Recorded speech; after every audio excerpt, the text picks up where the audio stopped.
और अब बात करते हैं लॉकडाउन 2 की जो 3 मई तक जारी रहने वाला है। जी हां, सभी से लगातार ये कहा जा रहा है कि आप घरों के अंदर रहिए, क्योंकि इस वक्त कोरोना संक्रमण को आगे बढ़ने से रोकने के लिए यही एकमात्र उपाय है कि सभी को घर के अंदर रहना है। क्या हालात है बाहर, ये बताने के लिए हमारे साथ जुड़ चुके हैं हमारे सहयोगी अनामिका सिंह हमारे साथ जुड़ गई हैं, लखनऊ से लाइव जुड़ चुकी हैं, रामगोपाल गोरखपुर से, तो अमित गंजू कानपुर से हमारे साथ लाइव जुड़ गए हैं। अनामिका, आपके पास पहले मैं आना चाहूंगी। जिस तरह से आज अब से थोड़ी देर पहले हमने कोरोना को लेकर अपडेट ली थी अलाउद्दीन से, 54 नए मामले एक साथ सामने आए हैं, लेकिन अगर लॉकडाउन की बात की जाए, लॉकडाउन 2 की, तो क्या नजर आ रहा है? ओवरऑल सिनेरियो बताइए जरा। देखिए, जिस तरीके से लॉकडाउन पार्ट 2 चल रहा है, सख्ती सड़कों पे दिखाई दे रही है, लेकिन आप ये भी देखिए कि जहां पे 20 अप्रैल से जो चीज़ें खोली जा रही हैं, जो उद्योग, जो ऑफिस खोलने की बात की जा रही है, 33% कर्मचारियों को बुलाने की बात की जा रही है।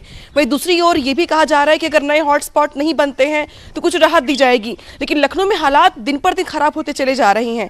पहले एक तो सदर बाजार में इतना बड़ा ब्लास्ट हुआ कम से कम कोरोना पॉजिटिव के मामले में, दूसरा बड़ा केस आज 54 केसेस पॉजिटिव जो सामने आए हैं, उसमें 47 केसेस सीआरजी कॉलेज बख्शी के तालाब के हैं, साथ के जो बाकी बचे पॉजिटिव केसेस हैं वो शहर के अलग अलग इलाकों के हैं। तो जिस तरीके से लखनऊ का आंकड़ा बढ़ता चला जा रहा है, वो एक बहुत ही ज्यादा परेशानी का विषय है।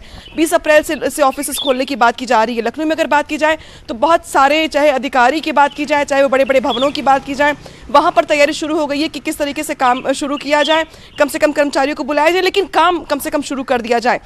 लेकिन ऐसे माहौल में जहां पर एक के बाद एक 50 से 50 ज्यादा केसेस बढ़ते चले जा रहे हैं, लखनऊ में चिंता का विषय है, कम से कम लखनऊ के लिए।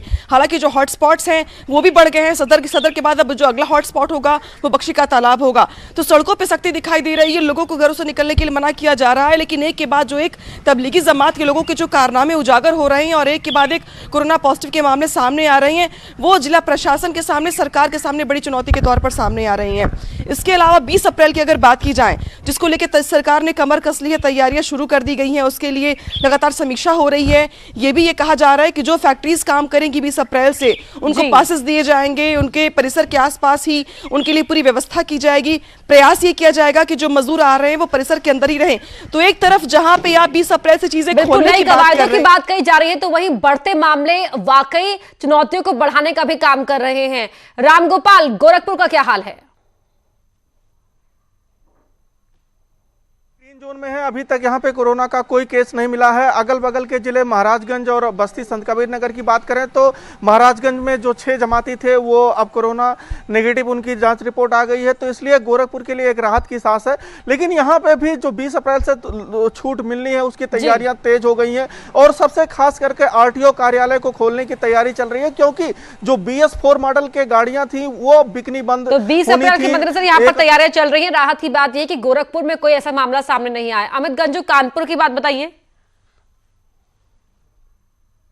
मैं आपको बताना चाहूंगा, निश्चित तौर पर जैसे मेरी सहयोगी अनामिका बता रही थी कि 20 तारीख को लेकर सरकार ने अपनी पूरी कमर कस के रखी है। कानपुर एक औद्योगिक नगरी है और इसके अलावा यहाँ की जो इंडस्ट्रीज है, यहाँ के जो प्रोडक्ट्स है, पूरे एंटायर इंडिया में जाते हैं। ये अगर हम उत्तर प्रदेश स्टार्ट करें जम्मू कश्मीर तक, और जम्मू कश्मीर से लेकर कर्नाटका तक यहाँ का सारा प्रोडक्ट जाता है। उसको लेकर कहीं ना कहीं स्टेप उठाए जा रहे हैं। लेकिन चिंता की बात यह है कि रोज कोरोना पॉजिटिव के मरीज यहां भी बढ़ते जा रहे हैं और पिछले 3 दिन में 17 मरीज उभर के सामने आए और सारे लोग जमात से जुड़े हैं या तो उनके संपर्क में। यहाँ हालांकि एक की मौत भी हो चुकी है और अब प्रशासनिक अधिकारियों ने कल के बाद से वाकई तो चुनौतियां यहाँ पर बढ़ी हुई दिखाई दे रही कि लगातार मामले सामने आ रहे हैं, और ऐसे में जो 20 अप्रैल को राहत देने की बात की जा रही थी कि श्रमिकों के लिए कम से कम कुछ फैक्ट्रियों को, कुछ उद्योगों को शुरू कर दिया जाए, तो वो ऐसी स्थिति में किस तरह से ये शुरुआत की जाएगी। बहुत शुक्रिया आप तीनों का ही इस पूरी बातचीत के लिए और ये अपडेट दर्शकों तक पहुंचाने के लिए। इस बुलेटिन में फिलहाल इतना ही, खबरें जारी हैं।